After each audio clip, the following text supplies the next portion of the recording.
Hola amigos, ¿qué tal? Nuevamente nos encontramos en este lugar, en este canal de YouTube de 3AM Radio Adventista Online y también a través de nuestra página de Facebook en 3AM Radio Adventista Online. Bien, en esta ocasión quiero referirme acerca de un video en específico que encontré en la red de YouTube, en donde el padre Luis Toro o Luis del Toro habla con una familia adventista acerca del sábado. Ellos están confundidos o tal vez quieren más información acerca de cuál es el verdadero día de reposo. Este Luis del Toro o Luis Toro, él tiene muchos videos, tiene tiempo debatiendo Biblia, doctrinas con algunas personas. No puedo confirmar la veracidad y la certeza de quiénes son las personas que debaten con él, pero lo cierto es que él siempre lo lleva a su terreno, o sea, a la iglesia católica, donde están todos los feligreses de él y todos sus seguidores. Ciertamente cuando tú juegas en la cancha ajena, no solamente tienes al equipo contrario en tu contra, sino que también tienes al público en contra tuya, porque siempre van a apoyar las jugadas de su equipo. En este caso, el padre Luis del Toro juega siempre en su propia cancha. O sea, él no va a una cancha ajena a jugar, él siempre juega en su propia casa, lo cual le da ventaja de que no solamente lo van a tener a él en contra, sino también a los feligreses, que en este caso, lamentablemente el caso, probablemente no todos, pero la mayoría no estudian la Biblia, la palabra de Dios, no la escudriñan como deberían de escudriñarla. Así que todo aquel que se aventura a un debate con el padre Luis Toro, sabe que va a tener esa condición para poder debatir, aparte de las estrategias que personalmente él utiliza para debatir en todos estos casos. Algo que he visto muy recurrente en el padre Luis Toro es que él es como un eco. No permite que la persona que está leyendo el texto termine de leer el texto y él dé una explicación no solamente lógica y válida, sino sustentada en la palabra de Dios, sino que él comienza como un eco a repetir lo que ya dijo el que está leyendo el texto, que en este caso también coincidencialmente se llama Luis. Él repite y repite y repite, y entonces va llevando al contrario a una posición en la que lo confunde, y entonces termina reconociendo lo que dice el padre Luis Toro con respecto a la doctrina que sea que esté tratando en ese tema. No siempre da la oportunidad de debatir y de explicar, de refutar teológicamente y bíblicamente el tema en cuestión. Porque siempre él dice, no, si tú me demuestras, yo entonces me convierto a la iglesia adventista, o me convierto a la iglesia evangélica, o me convierto, o dejo de ser padre, o dejo de hacer esto, o aquello, o lo otro. Pero lo cierto es que en ese caso no da la oportunidad de que tú puedas debatir libre y ampliamente con las ideas bíblicas que tú tienes. Muchos de los textos que él utiliza los utiliza fuera de contexto. O sea, él agarra un texto y comienza a explicar y a suponer en términos personales qué él entiende o qué la iglesia entiende de ese texto, sin irse al contexto inmediato y al contexto mediato. O sea, sin irse al capítulo completo o sin referirse a la Biblia ni en el Antiguo ni en el Nuevo Testamento, salvo el caso en que referirse al Antiguo Testamento le convenga a él para sustentar lo que él está diciendo. En este video que vamos a tratar ahora, pues, como les decía, es una familia completa que se reúne en torno al padre Luis del Toro para que él les aclare acerca de la situación que siempre está en conflicto entre los protestantes y católicos versus los adventistas del séptimo día y algunas iglesias como los bautistas que guardan el sábado como día de descanso del Señor. Así que Vamos a ver el debate, vamos a ver los argumentos del padre Luis del Toro, y cuando ustedes vean el video, yo voy a poner algunos clips en donde él habla y afirma, y de hecho yo voy a leer que lo que él dice también, y voy a refutar eso bíblicamente, no con mis opiniones, no con mis palabras, sino con lo que dice la palabra de Dios y lo que se entiende del texto. Comenzando, vamos a tener una oración primero para que no sea la opinión personal de Luis Corsino, coincidencialmente también Luis, sino que sea el Espíritu Santo quien guíe no debate, sino esta refutación a todas esas falsas enseñanzas, a toda esa falsa doctrina que anda llevando el padre Luis Toro a muchas partes de habla hispana en los Estados Unidos y en Centroamérica y Suramérica. Así que oremos para que sea el Espíritu Santo que nos guíe. Amantísimo Padre que estás en los cielos, Señor, agradecidos estamos de ti otra vez por darnos la oportunidad de estar en este lugar, compartiendo con mis hermanos estas enseñanzas, estas palabras, Señor. Mira lo que voy a hacer en este momento. Pido que tu Espíritu Santo sea quien me guíe, que me ilumine, me dé conocimiento y palabras para refutar como un escrito está aquellas cosas que están en contra de tu palabra y de tu verdad. En el nombre de Jesús. Amén. Amén. Comencemos. Bien, al ver el video, nosotros vamos en esta primera sección a ir al video en el tiempo de 1 minuto 10 segundos. En ese momento, el padre Luis Toro dice lo siguiente, que la profecía de Isaías, en el capítulo 1, ya Dios había dicho que el sábado iba a ser cambiado. Antes de leerlo, debo decirle que la profecía de Isaías, ya Dios había escrito a través de él que el sábado iba a ser cambiado. Una profecía de cambio de día. Creo que habría que darle un premio al padre Luis Toro por ser el primero y el único que ha descubierto en toda la Biblia, en todas las generaciones, que hay una profecía en el capítulo 1 de Isaías que ya anticipaba el cambio del sábado hacia el domingo. Los más grandes eruditos de la Biblia, los más grandes comentadores de la Biblia, en inglés, en español, en cualquier idioma, no han llegado a una conclusión tal. Profecía, en serio. Cuando leemos el libro de Isaías, y en su primer capítulo, Isaías se refiere a la visión de los pecados de Judá y Jerusalén.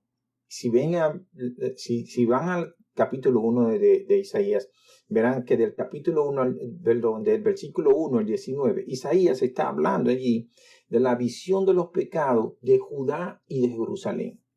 ¿Por qué el Señor se refirió en todo el libro de Isaías a Judá y a Jerusalén? Porque eran las metrópolis de aquel entonces y eran las ciudades en donde estaba el nombre de Jehová. Y de los versículos 10 al 20, el Señor le hace un llamado al arrepentimiento, echándole en cara los actos pecaminosos que cometían y haciéndoles hincapié en que a menos que se arrepintieran de sus pecados, sus actos de sacrificios, observación de lunas nuevas y días de reposo no servirían para nada. ¿Cómo sabemos esto? Porque en el versículo 16 y 17 el Señor le dice qué es lo que realmente Él quiere. Él dice, yo lo que quiero de ustedes es que hagan misericordia y justicia y no sacrificios.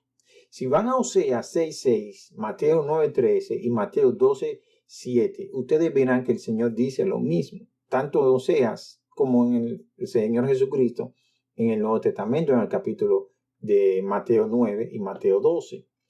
Misericordia quiero y no sacrificios. ¿Por qué? Miren, producto de las invasiones que estaban ocurriendo y las guerras que ocurrían en Jerusalén, en Judá, producto del alejamiento que el pueblo de Dios hacía cada vez que cometía pecado, dejando de observar el sábado. cometiendo fornicación o ligándose con otras naciones, aprendiendo todas sus, vamos a decir, costumbres y adorando a otros dioses.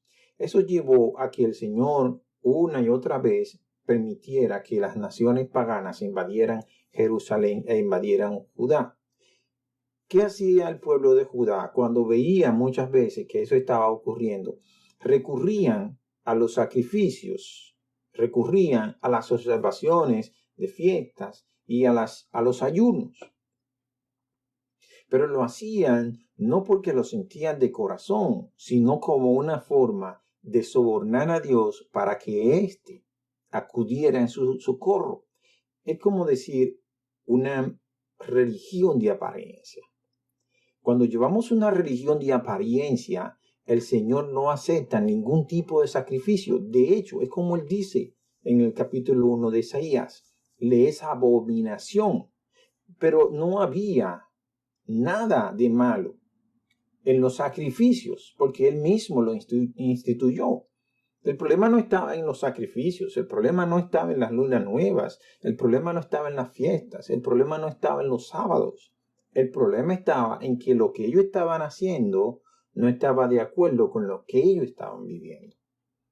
En ese caso, cuando un cristiano no hace lo que predica, entonces eso viene a ser como algo repugnante en la presencia de Dios. O sea, el problema no estaba allí. Entonces, no entiendo cómo es que el padre Luis del Toro, en esta sesión del video, en el minuto 1 y 10 segundos en adelante, habla de eso como una profecía que ya estaba dicha desde antemano. Vamos al siguiente. En el video, cuando usted va y adelanta o sigue viendo las explicaciones que da el padre Luis del Toro, vemos entonces esta declaración en el minuto 3 y los segundos 35, o sea, el 3:35 del video. Dice él lo siguiente: aquí está claramente donde habla de un día de reposo que tenía el Antiguo Testamento, pero que Dios establece un nuevo día, el que los cristianos ya comenzaban a guardar, según Hebreos 4:7 en adelante. Aquí está claramente donde habla de un día de reposo que tenía en el Antiguo Testamento, pero que Dios establece un nuevo día, que es el que los cristianos ya comienzan a guardar. En Hebreos, capítulo 4, del versículo 7 en adelante. En este punto volvemos a la Biblia y, a diferencia del Padre, nos vamos al contexto para ver de qué está hablando y luego nos referimos al texto para entenderlo. El contexto de este versículo, o sea, de Hebreos 4:7, es la posible pérdida de la herencia espiritual de uno. Este descanso está simbolizado por el fracaso de Israel en las fronteras de Canaán. Dado que perdieron la fe, Dios negó la entrada de toda esa generación a la tierra prometida. Según el escritor de Hebreos, hay 3 hechos clave a considerar. Primero, está el uso de la palabra como hoy en escrituras posteriores, por ejemplo en el Salmo 95. Si escucháis la voz de Dios hoy, no endurezcáis vuestros corazones, dice el salmista David, refiriéndose al momento de la entrada del pueblo de Israel hacia la Canaán terrenal. Todos conocemos la historia del Éxodo.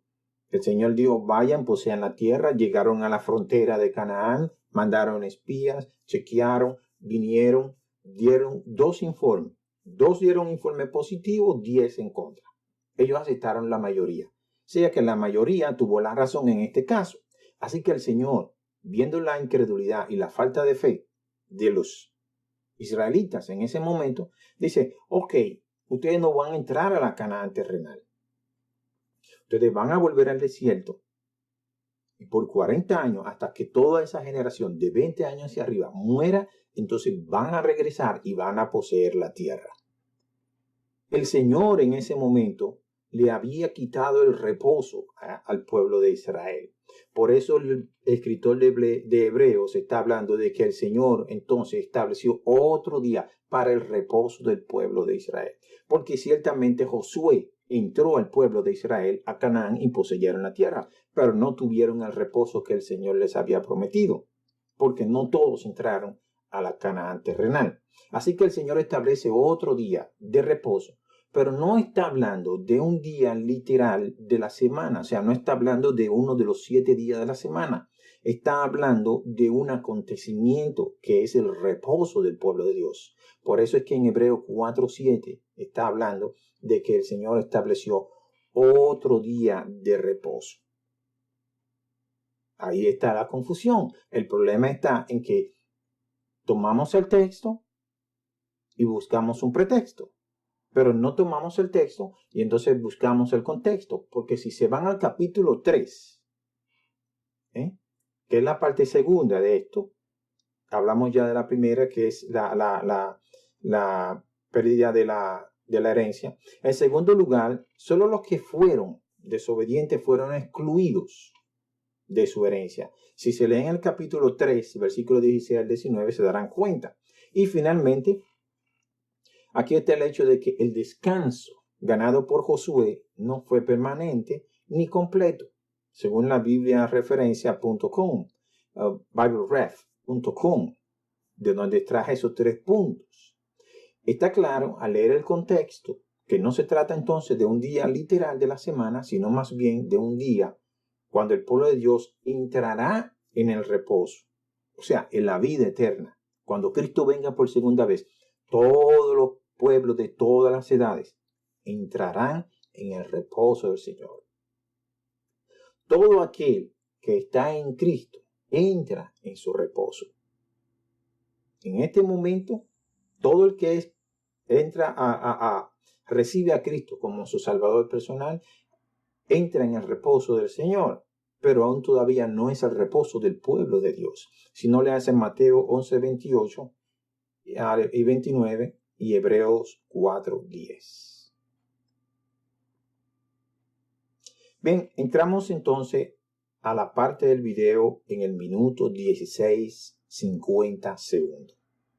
En esta parte del video, el padre Luis del Toro dice lo siguiente.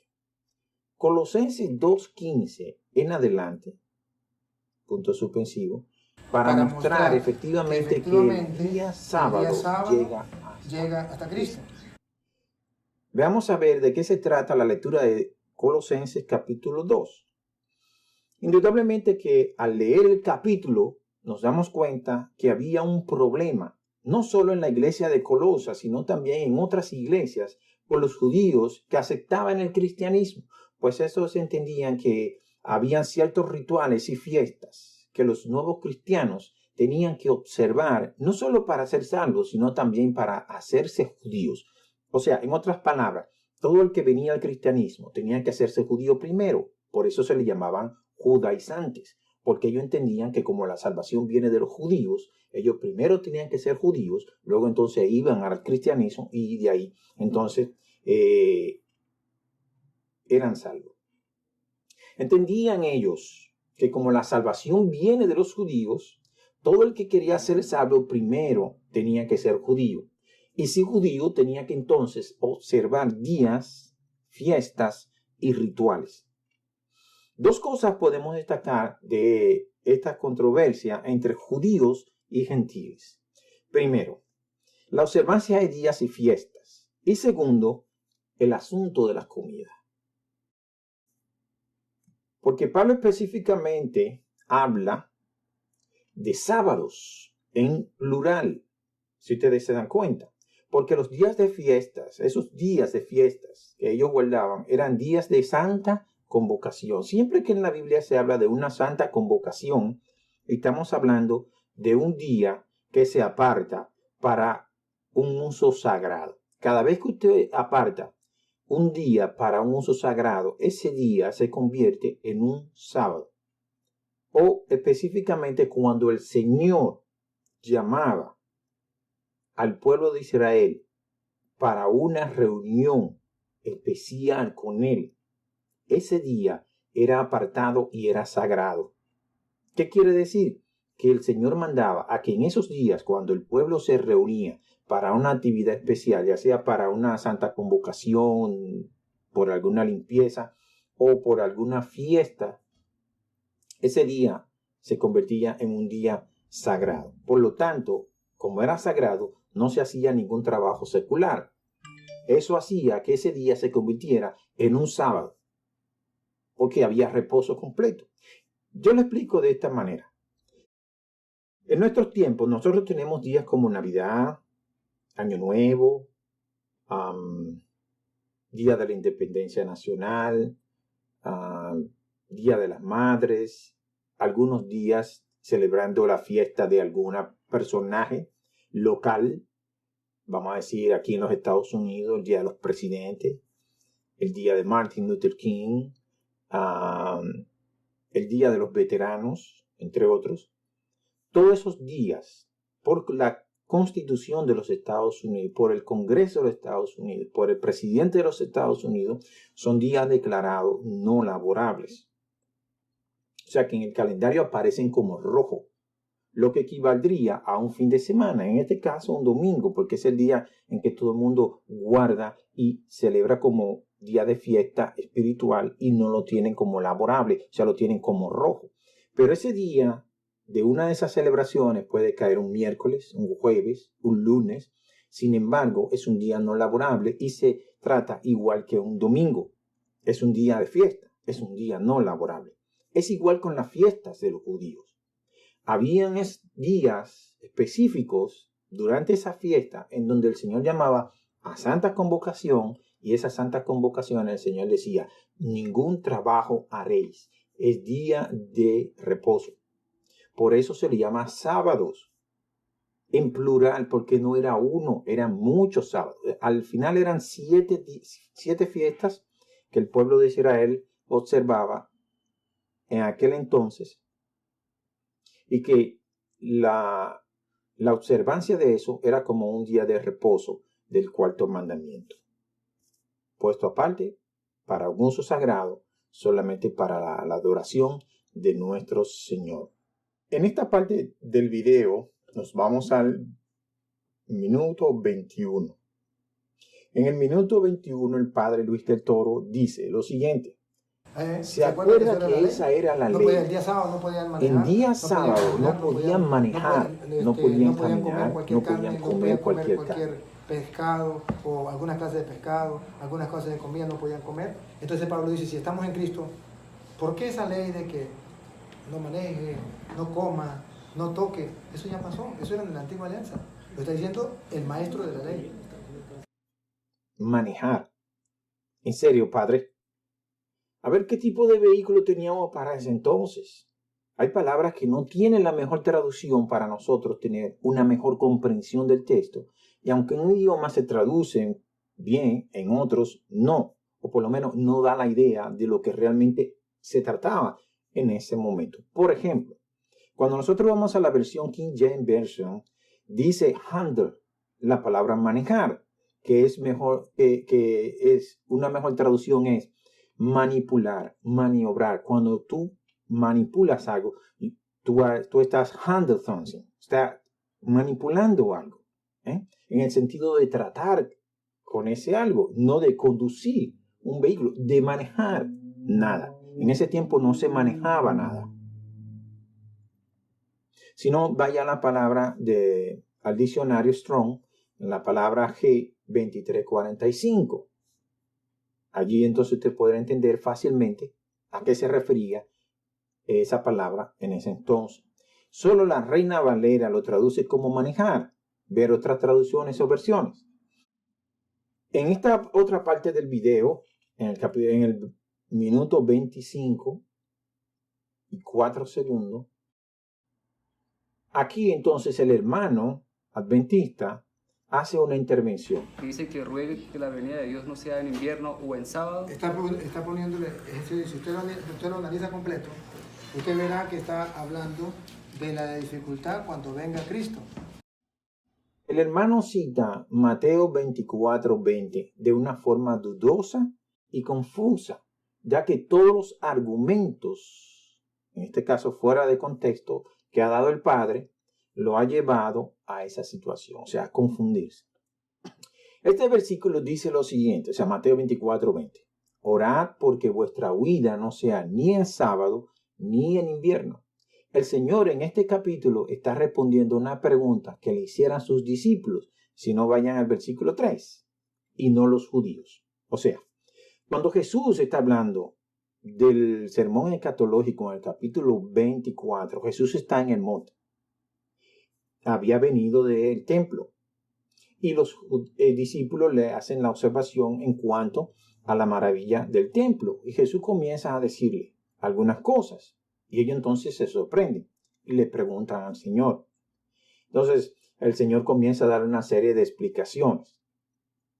Y dentro de esas explicaciones, de todas las cosas que Él le dice a los discípulos, oren porque cuando ustedes tengan que salir huyendo, ese día no sea ni en sábado ni en invierno. Dos condiciones para los judíos observadores del sábado en la forma en que lo hacían muy difíciles. Primero porque el invierno es bien crudo. Segundo porque el sábado con todas las restricciones que ellos tenían no iban a salir huyendo. Por eso el Señor le advierte esa situación. Ahora, a los judíos el Señor no le estaba hablando en ese momento, le estaba hablando a sus discípulos. Jesús no se estaba dirigiendo a los fariseos, ni a los saduceos, ni ninguna otra secta de la época. Quienes estaban con él en el monte eran sus discípulos y quienes sentándose aparte le preguntaron, ¿de dónde entonces saca el Padre que ese sermón escatológico fue dado a los judíos? No se sabe, yo no sé, yo no puedo entender. O sea, ¿de dónde lo saca? No lo sé. Tal vez en su Biblia, en su diccionario enciclopédico o de los comentaristas de ellos. Pero la Biblia no dice nada acerca de eso. Aparte de que está haciendo más referencia del texto, ubicándolo en la segunda venida de Cristo, cuando en realidad se refiere a la destrucción de Jerusalén en el año 70. Aunque esto pudiera tener una aplicación en el futuro, en la segunda venida de Cristo, y sería también aplicable, pero el contexto inmediato, Jesucristo le está haciendo referencia a ello, acerca de la destrucción de Jerusalén, y cuando suceda la destrucción de Jerusalén y ellos vean la dominación desoladora, es el tiempo para abrir gas, como diríamos los dominicanos, salir corriendo. Pero esa huida tendría que estar condicionada por el día en que saldrían, que no sea sábado ni que sea invierno. Repito, aunque tiene una doble explicación, en el tiempo del fin, realmente no se está refiriendo en ese momento al tiempo del fin, sino al momento cuando los judíos tenían que salir huyendo de Jerusalén. Pero ¿qué pasa? Ya a ese punto del video, las personas que están alrededor de él están tan confundidas por varias razones. Él da muchas explicaciones que aparentan ser lógicas. No da tiempo a que se puedan expresar los demás y se ve que ellos no están estudiando bien a profundidad su Biblia. No han tomado tiempo para estudiar la Biblia y además de eso, consultar con sus líderes locales acerca de las dudas que tienen para estar bien fundamentados en lo que creen. Aunque respeto la decisión de ellos de buscar información en otros lados. Yo lo hago también, pero ya yo tengo una base y puedo entender. Si no es a la ley y al testimonio, si no hablan conforme a eso, entonces yo no le voy a hacer caso ni le voy a creer. Bien, en este punto del video llegamos al minuto 27:33 segundos. Aquí el padre Luis del Toro dice lo siguiente. ¿Qué nos está diciendo con eso? Dice él, con la huida del sábado. Que ustedes y yo estamos en paz con Dios. No tenemos que salir huyendo. Que el que está con él va a entrar tranquilo y el que no esté con él va a salir corriendo. Ahora, a todos nosotros, ¿qué nos está diciendo con eso? ¿Qué nos está diciendo con eso a nosotros? Que ustedes y yo, si estamos en paz con Dios, no debemos tener problemas de salir corriendo, no. porque dice no huyan ni para allá, ni huyan para acá, ni huyan para acá. ¿Se acuerda que dice que no huyan? Sí. Porque dice que el que esté con él va a estar tranquilo. El que no está con él va a salir corriendo. Y si va a salir corriendo, mejor que no esté embarazada, mejor que no sean judíos. A veces hay que tener paciencia cuando uno trata con estas cosas, no porque uno tenga mucho conocimiento, sino porque tú entiendes, el Señor te ha dado la capacidad de poder comprender la palabra, de poder estudiarla, de poder escudriñarla. Y cuando tú oyes declaraciones como esa, con respecto al capítulo 24 de Mateo, en donde él, repito, textualmente lo que él está diciendo, entre otras cosas que viene diciendo, dice, ¿qué nos está diciendo con eso? Con la huida del sábado. Que ustedes y yo, si estamos en paz con Dios, no tenemos que salir huyendo.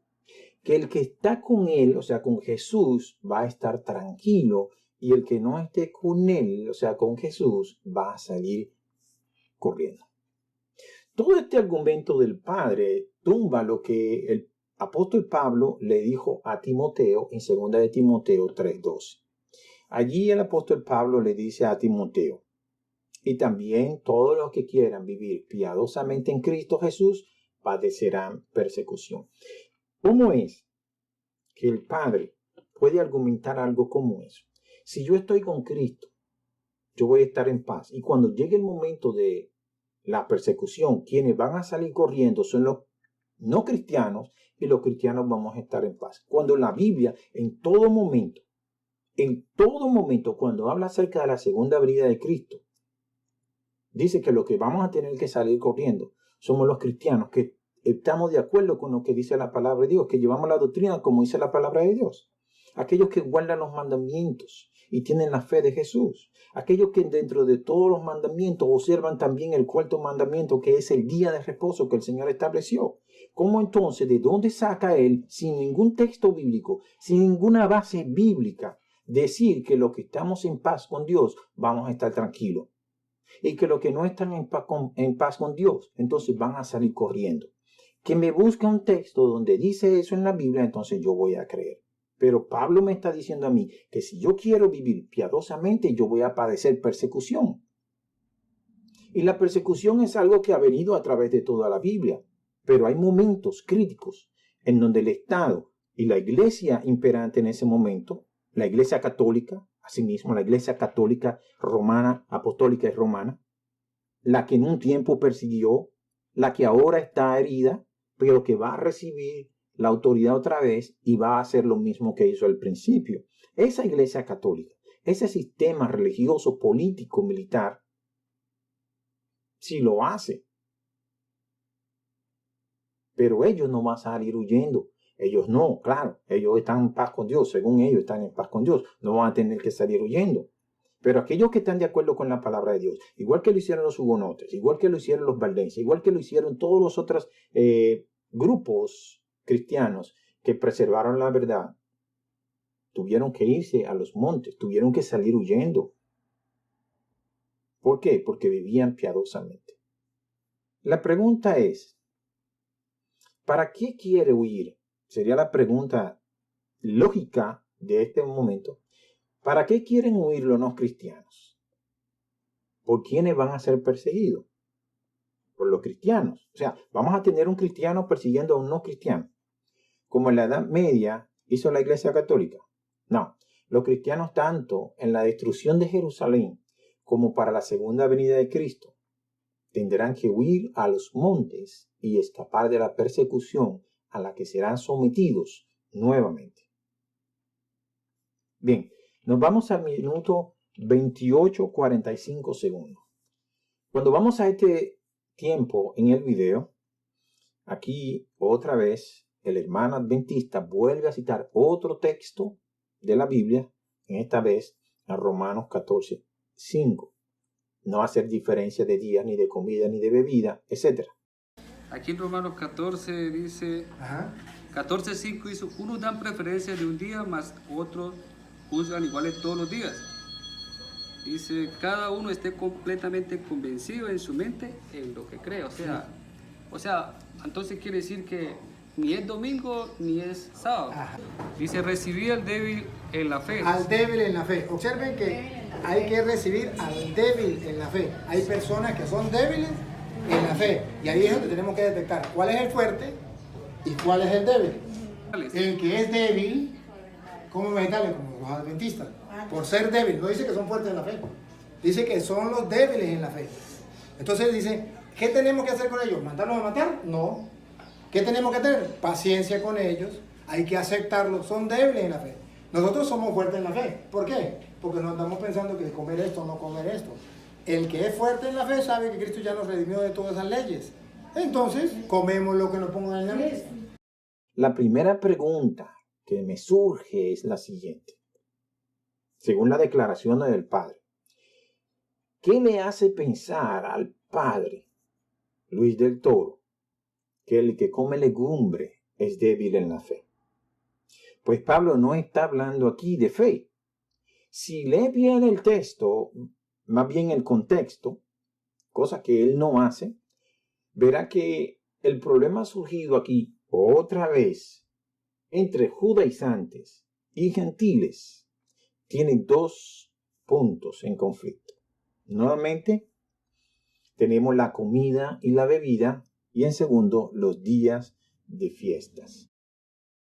El problema surgido aquí no tiene nada que ver con doctrinas, sino con opiniones personales. Leas el texto. No tiene que ver con doctrinas, sino con opiniones. Y eso lo dice en el Trada. En el versículo 1 lo dice allí que son asuntos de opiniones personales, de percepción personal. ¿Qué usted opina sobre un asunto o sobre otro? No sobre doctrinas bíblicas. Pablo habla en este capítulo sobre no juzgar ni menospreciar al hermano. Versículo 3, versículo 4 y versículo 10 lo dicen.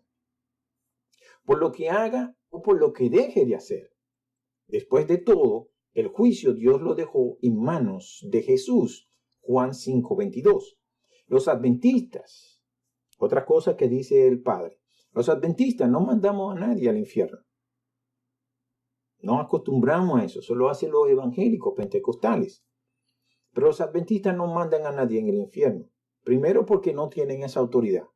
Y segundo porque no creemos en el infierno. No es una doctrina de nuestra iglesia creer en el infierno, por lo tanto no vamos a mandar a nadie al infierno. Podemos hacerlo de una manera, vamos a decir, retórica, o como un decir, cuando uno dice, vete al infierno. Pero realmente no es porque haya un lugar en el espacio, haya un lugar en la tierra abajo, o haya algún lugar en alguna parte en donde vayan las personas cuando mueren. No creemos en el infierno. Guardar un día o no guardarlo no salvará a nadie, pero dejar de observar el día de reposo, dice la Biblia, que es quebrantar el mandamiento. Y el pecado lo define como quebrantar el mandamiento. O sea, cuando tú dejas de guardar el sábado, que está en el cuarto mandamiento, está quebrando el mandamiento, o sea, está quebrando la ley y por lo tanto está pecando. Y la Biblia dice que nadie que peque irá al cielo. La paga del pecado es la muerte. Eso es lo que dice Romanos 6:23. Porque la paga del pecado es la muerte.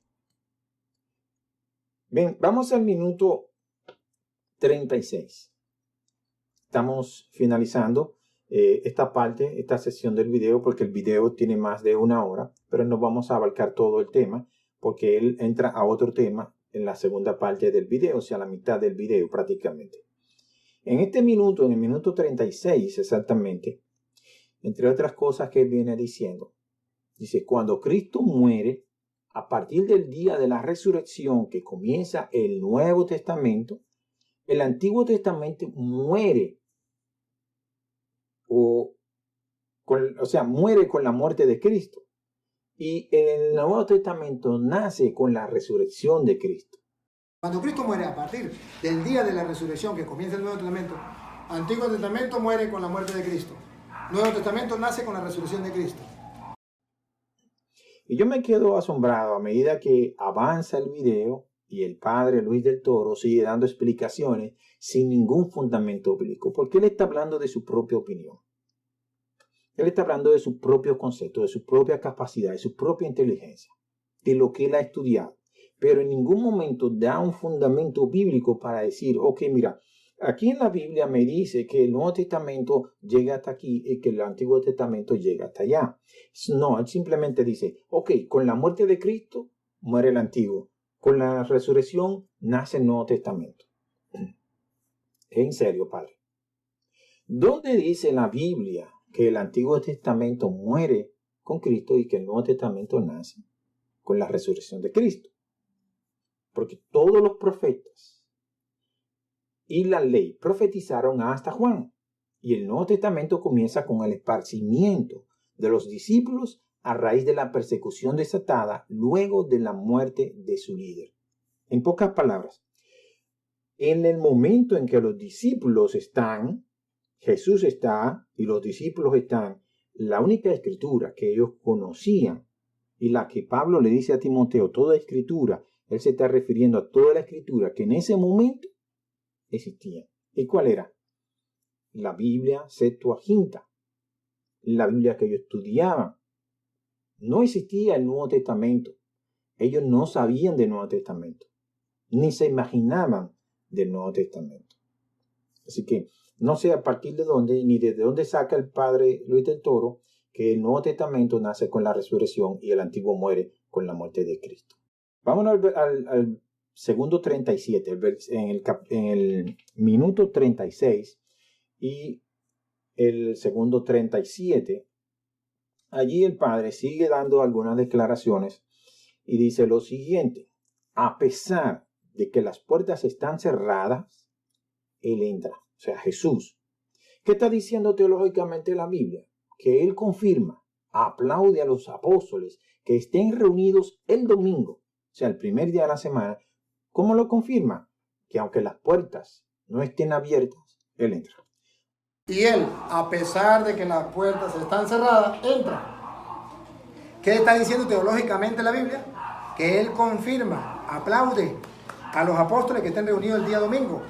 ¿Cómo lo confirma? Que aunque las puertas no estén abiertas, él entra.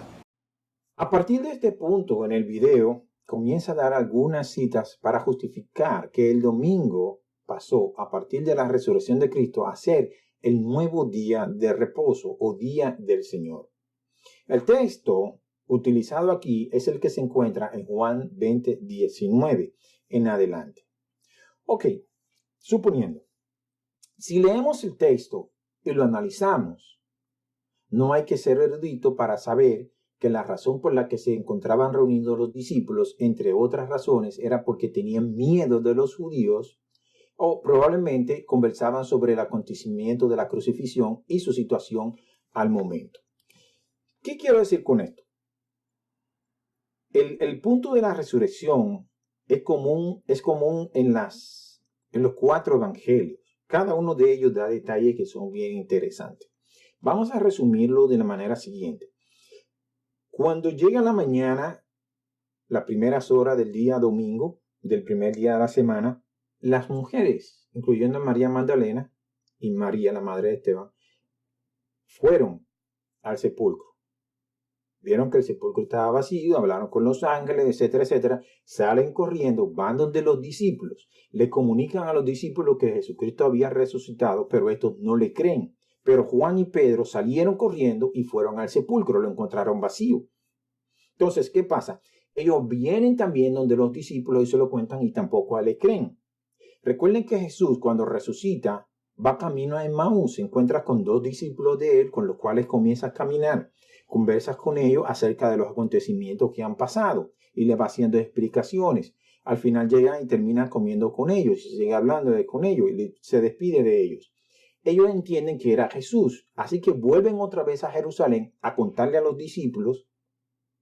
Ese mismo día, según dice la palabra, van a Jerusalén y le cuentan a los discípulos lo que habían experimentado cuando iban camino a Emmaús y cómo se encontraron con el Señor. Tampoco a ellos les creen. Así que ellos se encuentran encerrados conversando sobre los acontecimientos y sobre si Jesús resucitó o no resucitó. En eso Jesús se le aparece.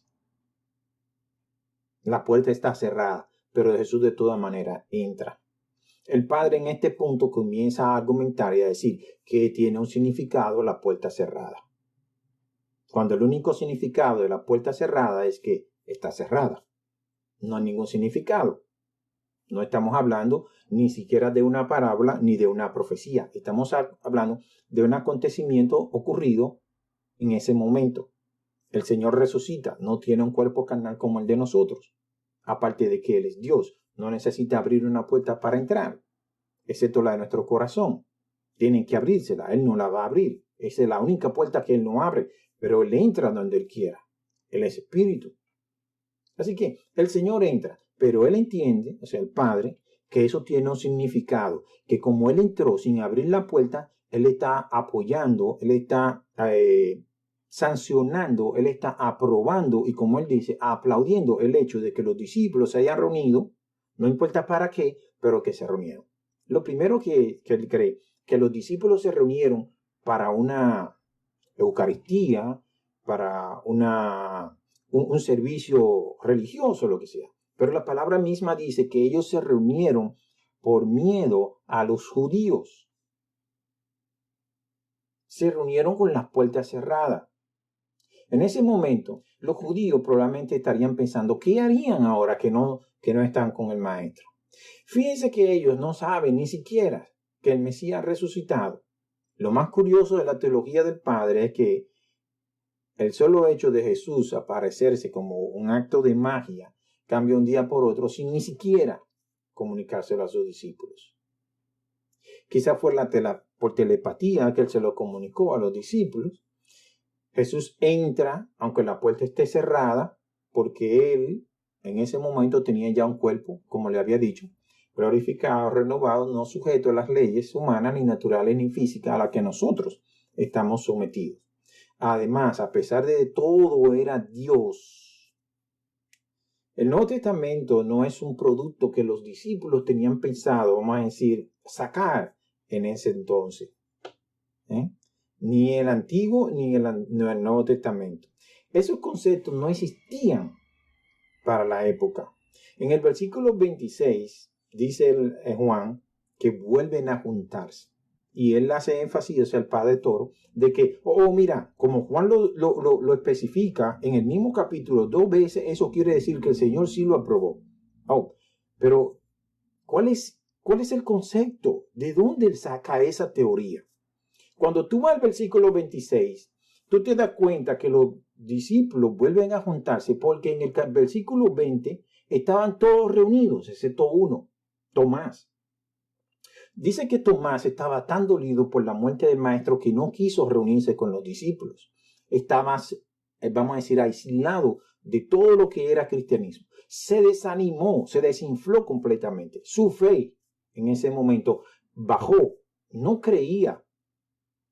Por eso no estaba reunido con los discípulos en la primera reunión que se hizo el domingo, cuando las mujeres fueron y cuando los discípulos que iban en Maús se juntaron con ellos.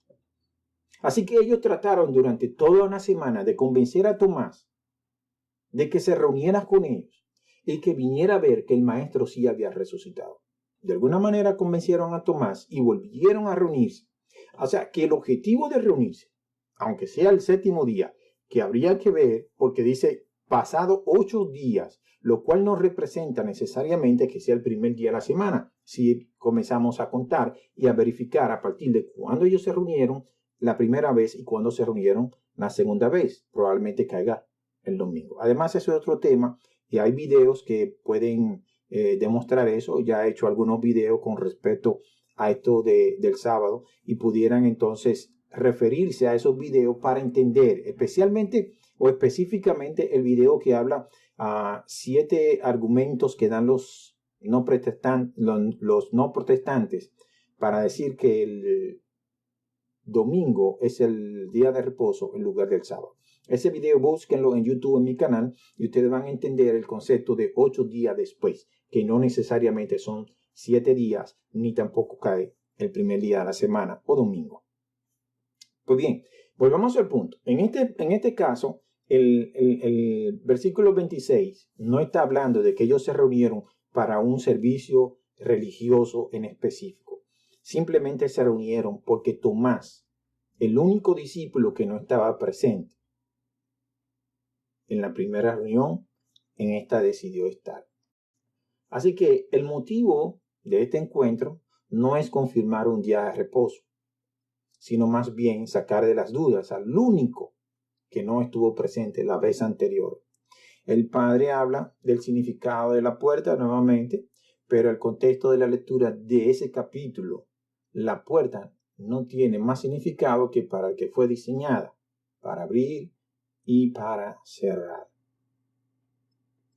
Bien, mis hermanos, hasta este punto, él está hablando acerca del día de reposo, porque los hermanos se lo solicitaron.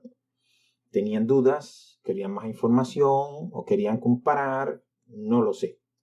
Si son adventistas, no lo sé.